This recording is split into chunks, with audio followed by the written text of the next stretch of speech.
The image you see here is the 50th anniversary of the Stonewall riots from that was actually one of the key elements for Pride today. But what are you referring to, Dominique? During the 60s, there was a lot of social unrest, not only all over the country, but especially in New York, where there were police raids that specifically targeted the LGBTQ community. Not only did the LGBT, I am a member of the LGBTQ community, so not only did we not have a place to go, to be ourselves, to be accepted, and we were being persecuted from our family, but then we were being strategically targeted. And what makes this even more interesting is that the mafia at the time was actually working with the police because they owned a lot of the bars at the time where alcohol was not allowed. So there was this intrinsic exclusion of the LGBTQ community. Well, on one particular evening, the police, normally they would give the mafia a heads up and they would hide all the alcohol, but that didn't happen this time.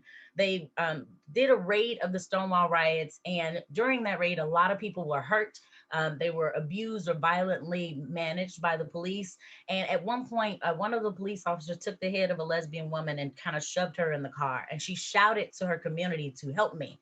And they started to throw things at the cops. And one of the historical facts is that Marsha P. Johnson, which is actually a Black trans woman, initiated some of the violence toward the police in order to protect the community. So when we celebrate Pride, this was 1 year after that riot is when they actually marched in commemoration of that. And we have been celebrating Pride ever since then.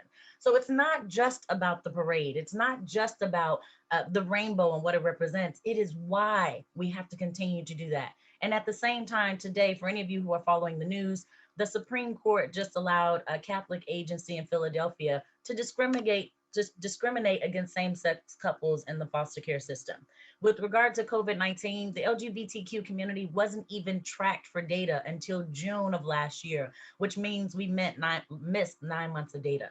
The LGBTQ community also happens to be essential workers, over-indexed in essential workers, and doesn't have access to proper health care.